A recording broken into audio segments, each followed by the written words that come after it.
Hey, what's up guys? My name is Austin Manchester. I'm one of the student interns here at The Rock. And this right here is my friend Hayden.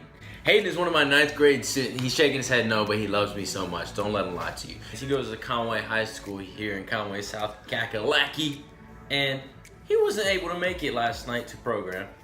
I saw him in the coffee bar here and was like, hey, let me pull him aside, give him a little rundown, and let's shoot a quick video for you guys. This week, we're talking about failure. Failure can be really, really funny sometimes. As we learned last night, it was people did really funny things and failed at them, like jumping over chairs or trying to jump through fires, or fishing and getting the hook caught in their mouth. Failure can also be pretty tough.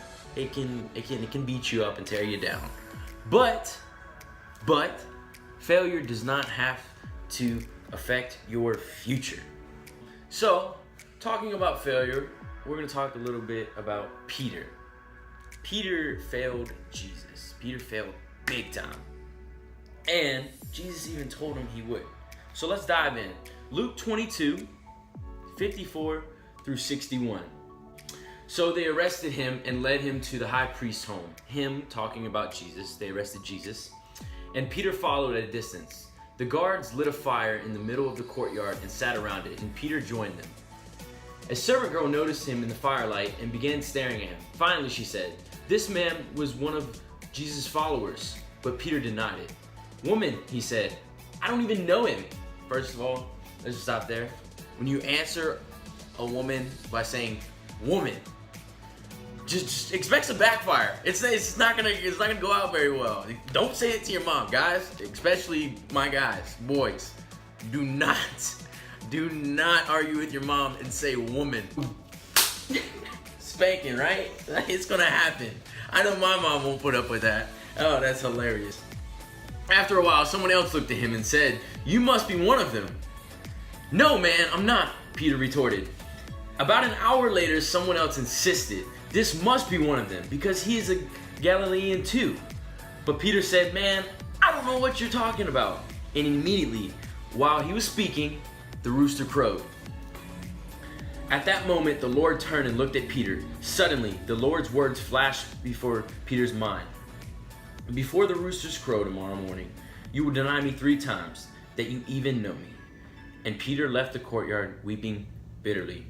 See, Peter was super vulnerable there. Peter felt super vulnerable. And when you're vulnerable, you don't think straight, right? Like you're in a vulnerable position. Like you're in uncharted territory. You fail in an uncharted territory. So you're like, oh, this is bad. This is really bad. So you start to think irrationally. You don't use your brain sometimes. And it leaves you thinking of alternate routes or alternate ways to go back to how you were before. And if you're not careful, you'll go back to what you used to know, just like Peter did. Here in verses 61 and 62, Peter didn't realize it until the roosters crowed. You may not realize it until your roosters crow. We're not actually saying the roosters will crow. No. I'm saying that you may finally realize it when you get that gut-wrenching feeling in your stomach. When you did something really bad, and it just gets you, it's like, oh. Like, you got, like, for Hayden got a little brother. You hurt your little brother. You just thumped him a little too hard, or you're playing a little too rough, and he just starts crying. You're like, oh, mom and dad are gonna kill me. Or if you're home alone and you break something at home, when mom and dad get home, or whoever it is gets home, they're gonna be like, what did you do? You're just like, oh, can they not come home today? Can they just stay away? Like that gut-wrenching feeling. That's kind of like what Peter had here when Peter failed in uncharted territory. He felt like an uncharted failure. He felt so lost. He felt convicted. But that's okay, because conviction's a good thing. It's a great thing, because conviction comes from Jesus. Conviction tells you, hey, you messed up. You failed at something. It wasn't good. This is not what God intended for you to do. So what are you going to do?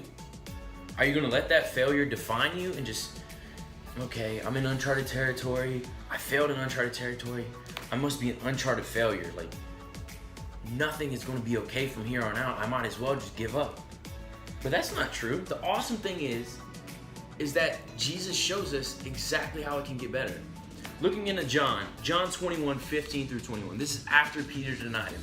It says, when they had finished breakfast, Jesus said to Simon Peter, Simon, son of John, do you love me more than these? He said to him, yes, Lord, you know that I love you. He said to him, feed my lambs. He said to him a second time, Simon, son of John, do you love me?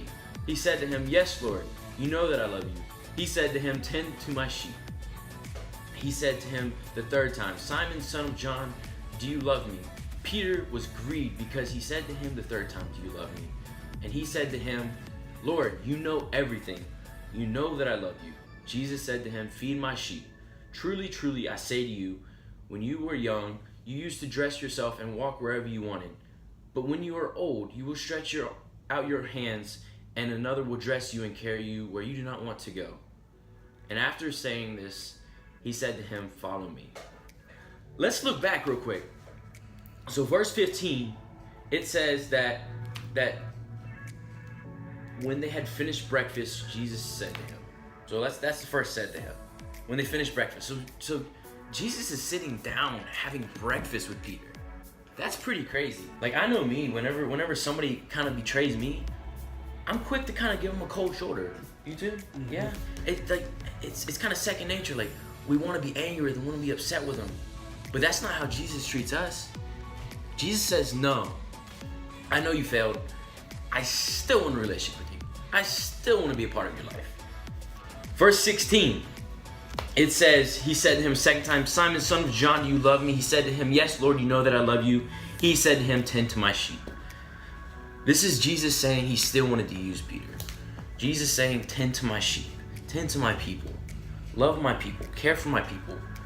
Jesus knew that he could still use Peter. Jesus knew that Peter was a leader, and Jesus wanted him to lead a church. Let's look to verse 19. Verse 19, it says, and after saying this to him, he said, follow me. Jesus still wanted Peter to lead. After he failed miserably, he denied Jesus, didn't want anything to do with Jesus. He said, follow me. He knew he could still use him, and he knew that Peter would learn from his mistake. So you will experience failure. It's going to happen, right? Like, we fail every day. Like, I know for me, I fail big time at small things like getting up on time or not clicking the snooze button or something like that.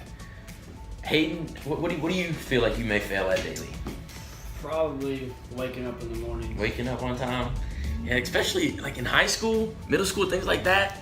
Even in elementary school, waking up on time is crucial because, you know, if you don't, mom or dad's gonna come in there and say, hey, are you up? Yeah, I'm up. I've been up for like 30 minutes when in all reality, you've just been laying in bed the entire time. It's cool that we can fail. Like, we can fail at bigger things than not waking up on time. We can fail miserably. But that failure doesn't define us. What defines us is our relationship with Jesus, and that he forgives us for everything. But one crucial thing we have to realize is that when we make mistakes, our ways to learn from those mistakes is to rely on Jesus, to follow Jesus, and to follow what his word says to us. So when you do fail, when you hit a rough spot in life, just realize it's going to be okay, because Jesus loves you. Jesus cares about you, and he's not going to leave you behind. He's going to look at you as a child of God, because that's what we all are. Let's define our mistakes. Let's not let them define us. Let's define them and say, no, you're not going to tell me what I can and can't do. You're not going to tell me that I'm terrible at this. You're not going to tell me that I can't move on from this, because I will, because I look to Jesus. So I want you to take a failure of yours. It can be a big one, it can be a small one. I want you to tell that failure, no, you do not define me. And I want you to thank God for helping you learn from that failure, learn from that mistake that you made, and move on from it. And trust that God is going to use you in amazing ways. Thanks for tuning in today, guys. See you later.